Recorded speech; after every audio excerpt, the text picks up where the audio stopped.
it back, spending it over my blood. Back on road, we was out chasing that butter. We was on road for that money. Whole clique full of shooters, nigga, we still doing numbers. 88.3 The Saint, RonnieLove on the station when you never know what you're here next. While we playing your favorite hip hop and R&B slow jams. I'm back with another great show today for you guys. Have a special guest, President and CEO of the YMCA in Albany, and also Board of Trustees here at Siena College, Mr. David Brown. He will be stopping by the show today. We'll be talking about, we'll be getting to know him on top of speaking about black issues in America and more. But without any further ado, we're going to keep the music flowing and going. Here's BBD with Poison on the station when you never know what you're here next. Poison. Now to introduce my guest, President and CEO of the YMCA in Albany and Board of Trustees here at Siena College, David Brown. How you doing? Welcome to the show. Oh, good. Thanks for having me. Anytime. So, you're originally from New Jersey. Yeah. So how was it like growing up in Jersey? I grew up in Plainfield, New Jersey. It was, pretty much a urban community. Played a lot of basketball. Spent a lot of time on the courts outside, and that's how I got involved at the Y. Okay. I pretty much spent most of my high school years at the Y playing basketball in the winter and what have you, and working out. Well, were you real good back then? I was okay. You was okay? I was okay. I played for the high school team, and I played college ball and everything, and I held my own. All right, that's good. What position did you play?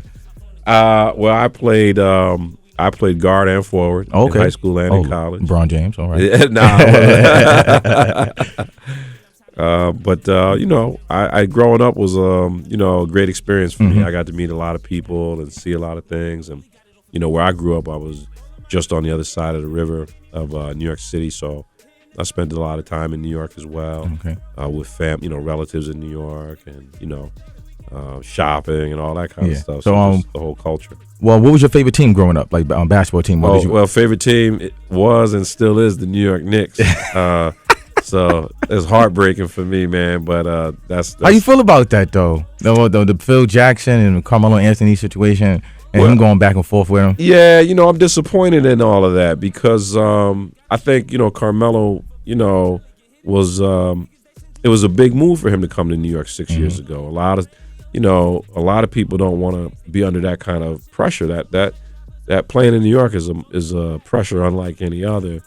And he stepped up to that challenge, and unfortunately, a lot of injuries and other things haven't worked out. I don't think he has a lot of help. I think he takes a lot of criticism. Yeah. For things. So, hopefully we'll be back some. Yeah, hopefully they could turn around in summertime. Now I did a little research. So your first job was cleaning bathrooms in the YMCA. Yeah. So now you're the president and CEO of the YMCA in Albany, and your first job was cleaning bathrooms. So how did you get that job? Well, what happened was I started at a very early age in the Y. When I was in grade school and going to the Y, I learned how to swim, that type of thing. And when I was in high school, a friend of mine had said, you need to go to the Y to work on your game, our basketball game. And I hadn't been there in a while, so I went back to the Y, and my parents got me a membership at the Y, and I was going there and everything. And then it kind of got to a point where, I felt like I needed to be responsible for myself. So playing basketball there, I met the guy that ran the gym, and the president of the Y actually lived next door to me. Okay. So I went up to the gentleman that ran the health club side of the Y, and I asked him if they had any jobs. He said, as a matter of fact, we do. Yeah, and I told me to come down there on Saturday morning, and I walked in the door Saturday morning before the place opened, and the first thing they did is they handed me a scrub brush to scrub the showers and clean the bathrooms and wash the gym bags and wash the towels, and that's how it all got started. I just wanted a membership at the Y so I could play ball. I grew up, I never once thought of working at the Y. It just never crossed my mind. That's good. So what would you tell the young kids now about the YMCA when you was growing up? Well, I think the big thing for me growing up at the Y, I made a lot of friends there. It was a place that kept me safe, and I feel like the values at the YMCA are the same values that we have at the Y today. Family values, I learned a lot of lessons from grown men who mentored me, sometimes directly, sometimes indirectly. There's a lot of, sometimes when you're playing basketball, games get real physical, get real heated, and you learn a lot of lessons about life, how to defend yourself, how people react to things. You learn how to negotiate, a lot of different stuff. A lot of positive things happen for me at the YMCA. Oh, that's good. That's good. So, now, how did you get to not where you at, but what was going through your mind when you hit high school and college? Like, was you thinking about being a president and a CEO at any time in your life, or was there other plans you had set for you in the future? No. I mean, I think I was like most 16, 17-year-olds. I wanted to play in the NBA. Okay. And a funny thing happened when I was in high school. Kenny the Jet Smith. Oh, really? And Mark Jackson, they came to my high school to do a basketball clinic. Okay. And they did some basketball drills. And I saw how fast they were dribbling the ball. I said, there goes my pro career. I knew then that I wasn't going to the NBA. And I still loved to play, and I played ball in college. But I really wanted to go to college more or less. I had two reasons. One, my parents, it was important to them. Yeah. I didn't want to let them down. And that's kind of what everybody says. You got to go to college after high school. And two, I wanted to play basketball. Okay. And when I got to college, I really thought, I want to own my own business one day. So I always kind of in the back of my mind, I wanted to be the president and CEO of a company. And all along, while I worked at the Y through high school, and even in college, when I come home in the summer and college breaks, I worked at the Y. And all, through that time, I was picking up valuable experience that I didn't even realize I was picking up. Mm-hmm. And my next door neighbor was the president of the Y. Oh. So he was a role model and a mentor to me. And, we always talked and chatted, and we're still friends today, and we stay in touch.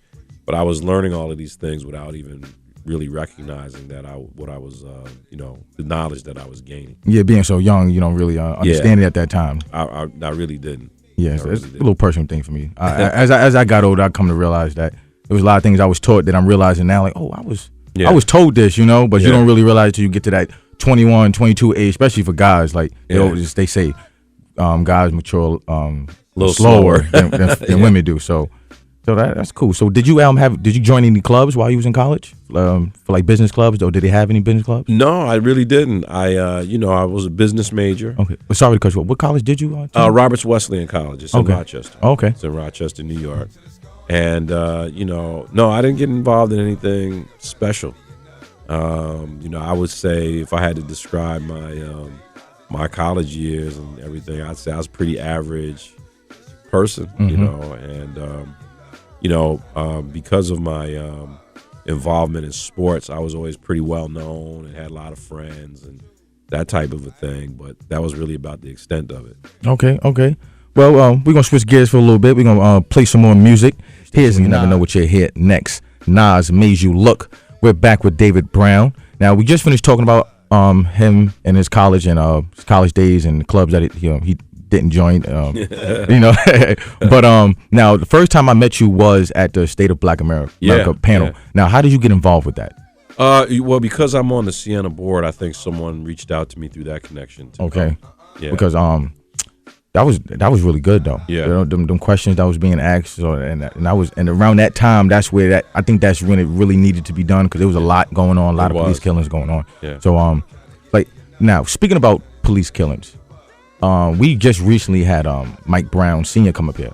Oh, okay. And he did a speech, and I introduced him, right? And there was a kid who was watching and everything, and he asked Mike Brown. He said, I have a question. He said, I'm very sorry for your loss, but after listening to your side of the story of the case of your son and intensive research that I did, your story and their story of what I looked up doesn't add up. In other words, saying the police had a probable cause to kill his son. So he said that in front of everybody, and I might be one of the first time I actually seen white people look at another white person. Like what are you doing? So how do you feel about that situation? And I'll give his reaction to it after. The situation you just described, or the Mike Brown? The Mike Brown situation. Well, the Mike Brown and like this situation. Yeah. So so here's my whole thing. I think that the police violence, how you want to describe that, these situations could really be avoided. I think that in communities across the country, the police need to get more involved with kids at a younger age. Police athletic leagues, just volunteering their time and getting to build. It's all about building relationships. And, unfortunately, we're always going to have a certain element of violence and crime, and that's why we have police to guard against some of those things. But I think a lot of these cases that we've seen on TV, it's very obvious that it did not need to end in death. Now, you could argue whether the person was breaking the law and should be arrested, or there's so many cases now. You could argue some of them. Well, yeah, he was really, but to see the person die, and then you see other situations where people have killed a police officer, and they're in a house with all types of weapons and guns, and they walk out unscathed. Dylan Roof walked into a church and shot 9 unarmed people, and when he walked out, he was untouched. Mm-hmm. So it causes people to really say, well, what happened here? Why did these things happen? And I think it comes down to relationship building. I think that's something that we have to do a better job of, in this country. In front of everybody, and I might be one of the first time I actually seen white people look at another white person. Like what are you doing? So, how do you feel about that situation? I'll give his reaction to it after.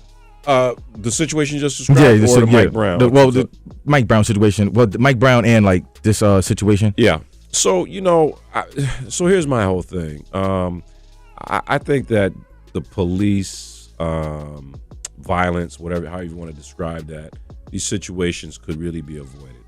I think that in communities across the country, the police need to get more involved with kids at a younger age. Police athletic leagues, just volunteering their time and getting to build. It's all about building relationships. And, unfortunately, we're always going to have a certain element of violence and crime, and that's why we have police to guard against some of those things. But I think a lot of these cases that we've seen on TV, it's very obvious that it did not need to end in death.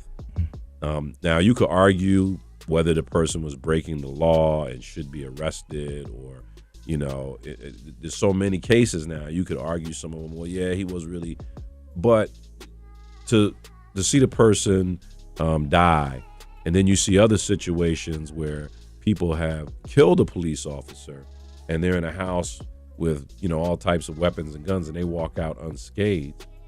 Dylan Roof walked into a church and shot 9 unarmed people, and when he walked out, he was untouched. Mm-hmm. So it causes people to really say, well, what happened here? Why did these things happen? And I think it comes down to relationship building. I think that's something that we have to do a better job of, in this country. And a lot of times when we see these situations, they're happening in communities where people are coming from, really tough socioeconomic situations. Mm-hmm. And some of the behaviors that happen, if you're doing well, you look at that and you go, wow, why would that person steal? Why would that? But you have to look at some of these situations, and if you've never been hungry before, you might not understand why that person stole food. Exactly. So, but I understand, even though I don't agree with the young man's question, I understand why he's questioning it, because I think that society really, the information that's shared with us, it causes us to be on one side or the other. Mm-hmm.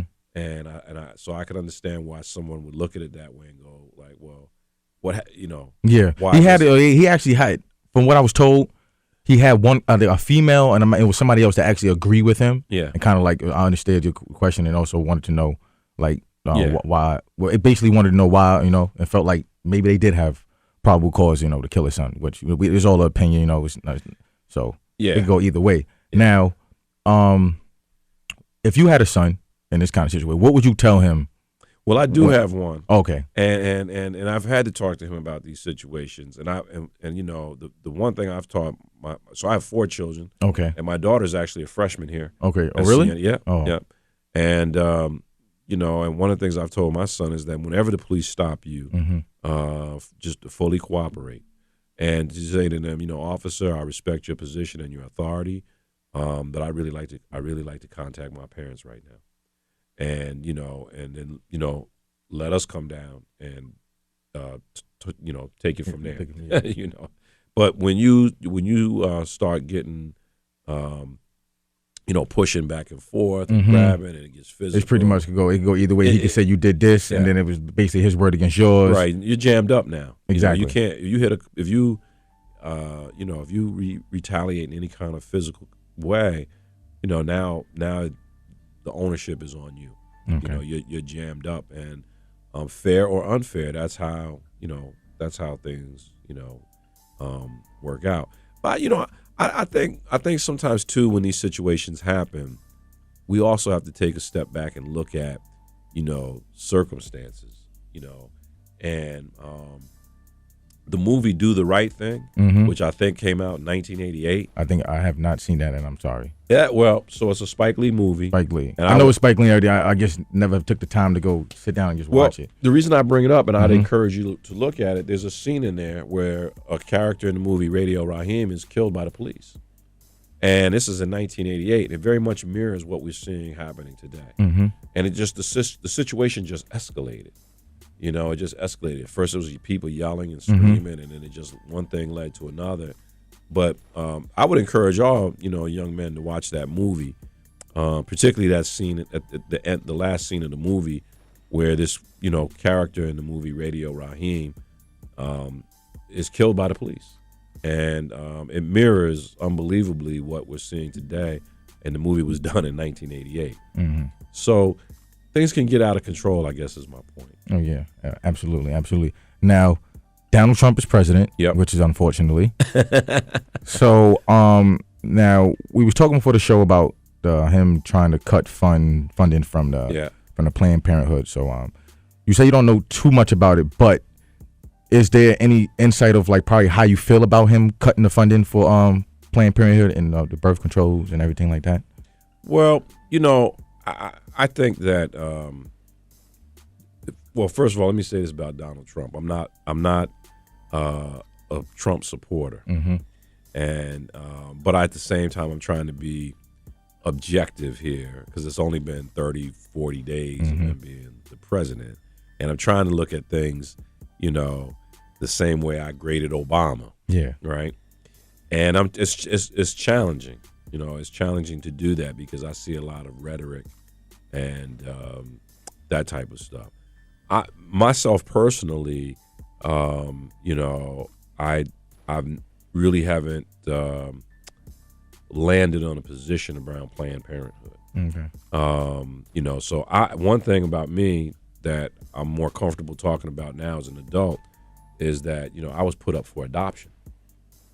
You know, so it's hard for me to say, you know, oh, I think somebody should have an abortion when, you know, my mom did, and I was put, and I've had a great life. Yeah. That being said, you know, there are situations that I could see where a person that might be the option that they need to have. So I don't know that I really landed on what's right or wrong there. I know what my religious values are around it, but in the political world, it's probably a little different.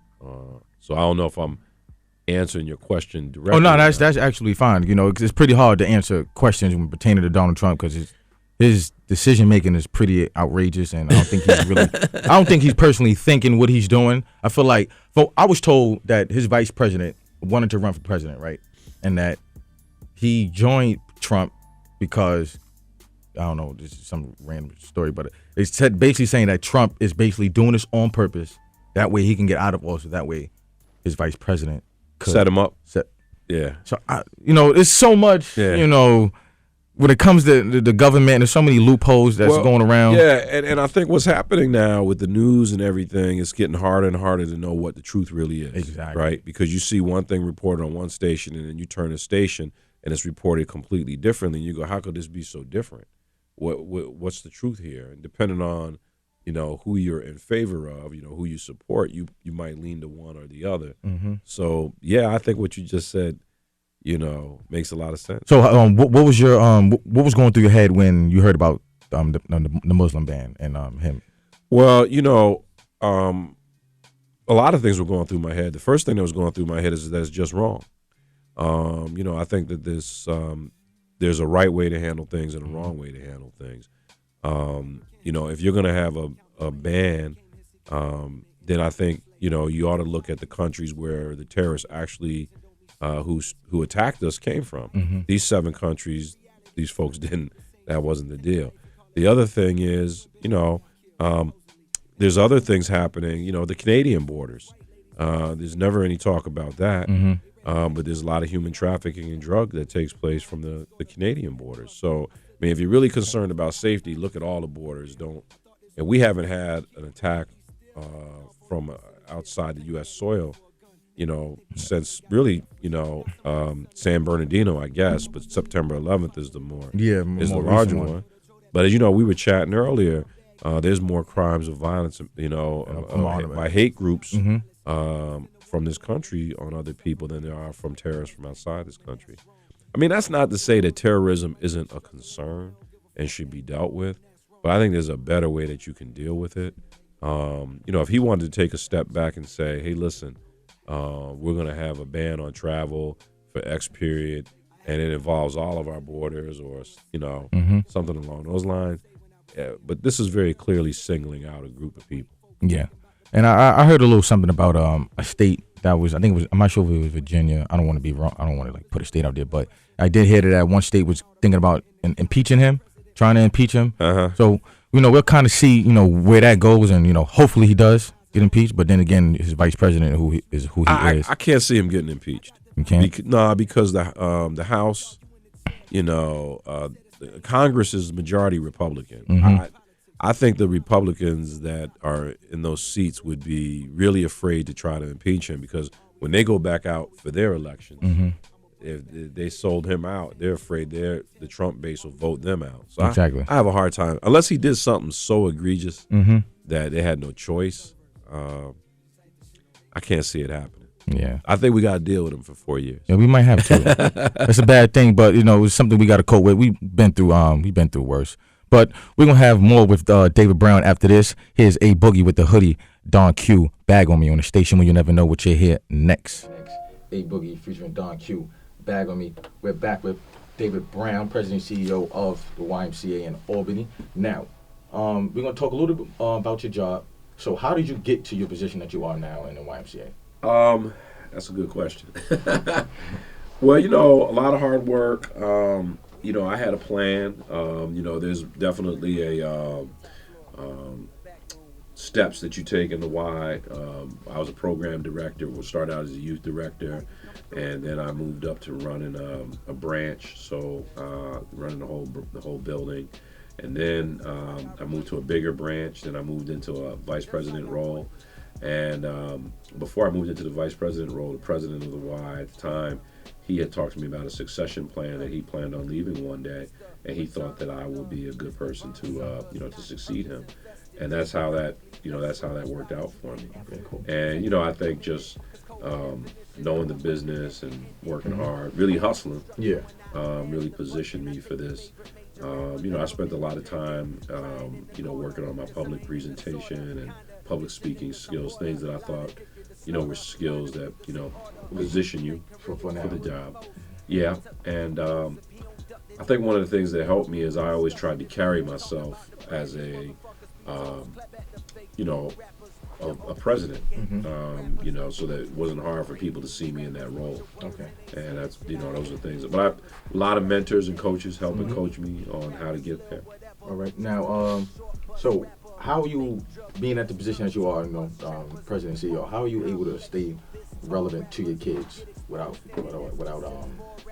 being too far in the clouds? Yeah, well, so work-life balance is always tough, but I make sure spent. Well, not personal kids, but the kids in the in the community, in the YMCA. I should have specified. I'm sorry. Oh, that's okay. Well, I go to their programs. Okay. You know, I show up at the programs. I go and I speak at the programs.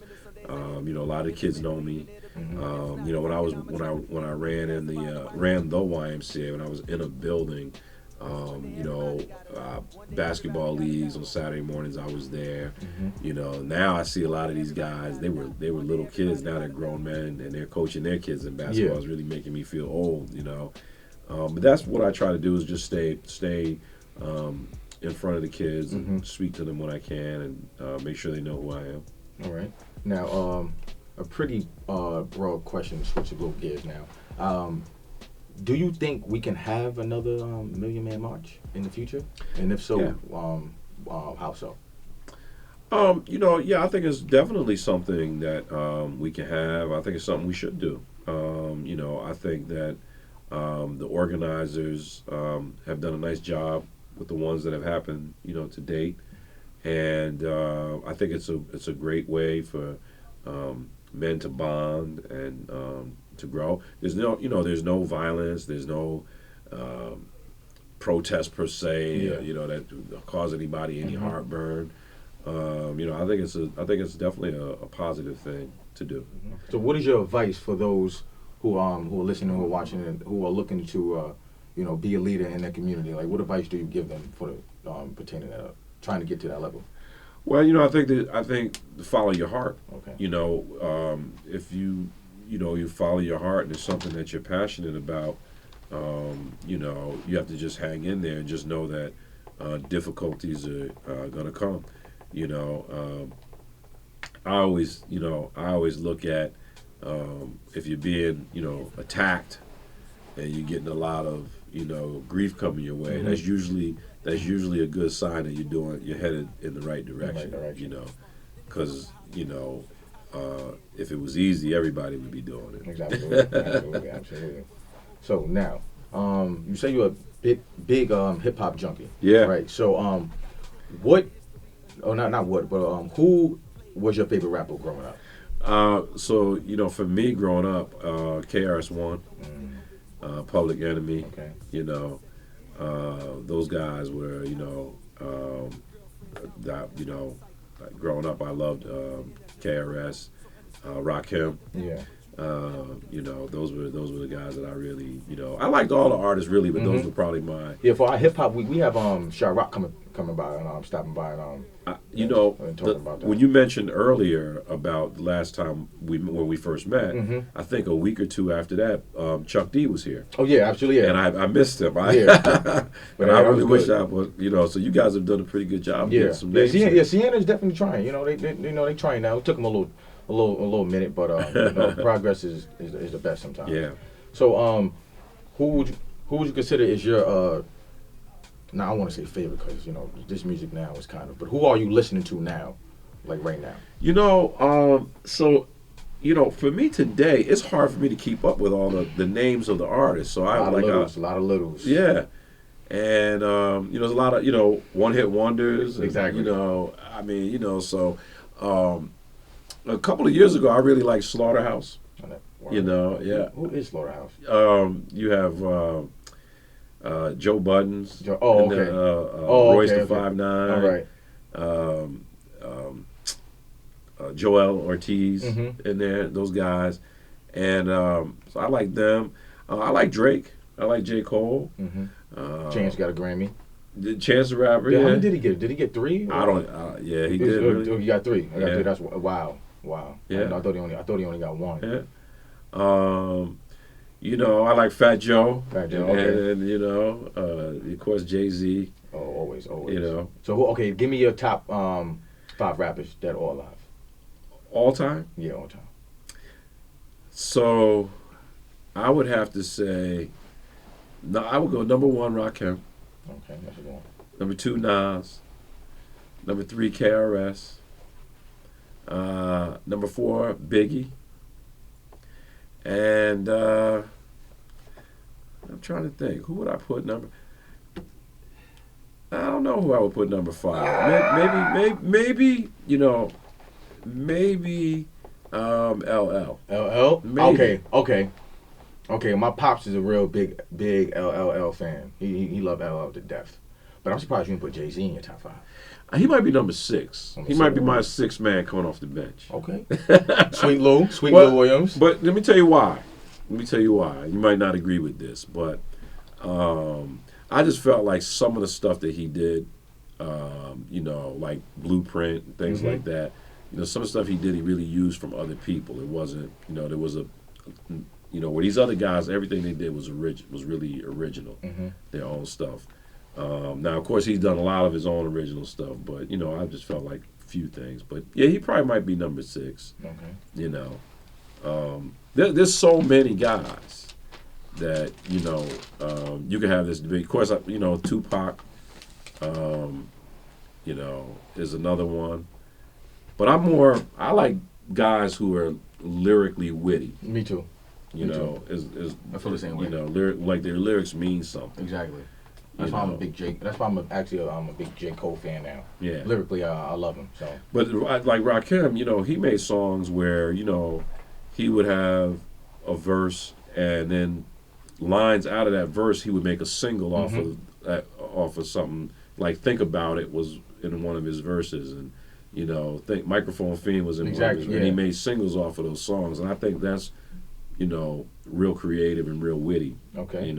All right. Now, before we wrap it up, if you had any message for anybody right now, 20 years from now, what would it be? 20 years from now. Well, number one, put God first. Make sure you take care of your family, and work hard, do the right thing, and things will pay off for you. All right. Anything else besides that? No, I really appreciate you having me on the show. Oh, thank you. Anytime. Enjoy talking with you. Blessing the station with your presence. Now, that's RonnieLove show for you. I'll be back again. Stay tuned this week. I'll be having a show about why don't my white friends talk about race on the station when you never know what you'll hear next. Wow, that sounds like a good one. Yeah. Hey.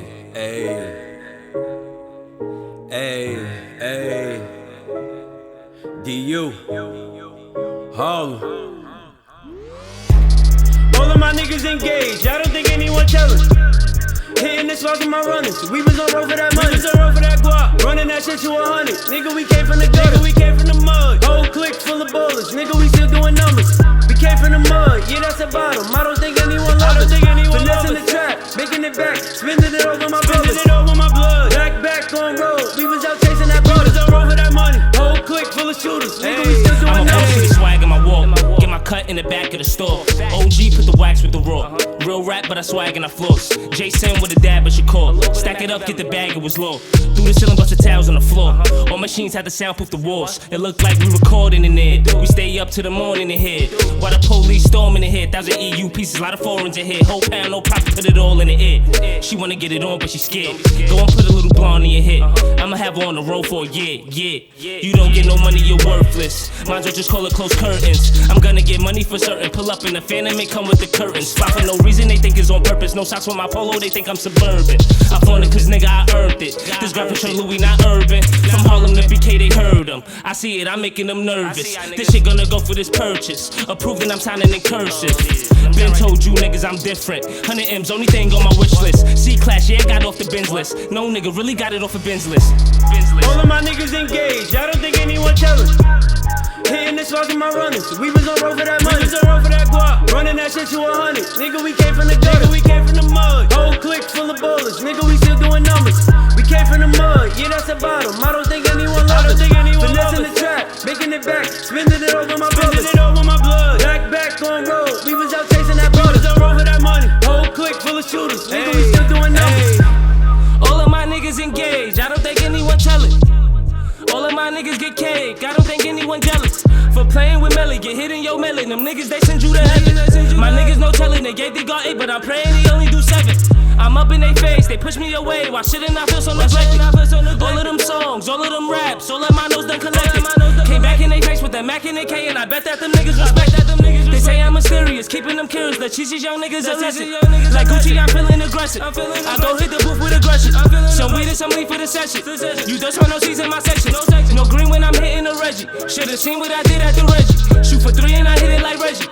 USC, I'm a killer like Reggie. 1, 2, 3 and some shit it get hectic. I'm not used to concealing a weapon, but right now I'm concealing a weapon. Cause right now these young niggas is reckless. And since 12 I've been counting my blessings. Then by 12 I've been counting since breakfast. I'll be damned if I leave any extras. Fuck around, it won't even be seconds. All of my niggas engaged, I don't think anyone tellin'. Hitting the spots with my runners, we was on road for that money. We was on road for that guap, running that shit to 100. Nigga, we came from the gutter, we came from the mud. Whole clique full of ballers, nigga, we still doing numbers. We came from the mud, yeah, that's the bottom. I don't think anyone loves us. Finesse in the trap, making it back, spending it over my brothers. Back on road, we was out chasing that brother. We was on road for that money. Whole clique full of shooters, nigga, we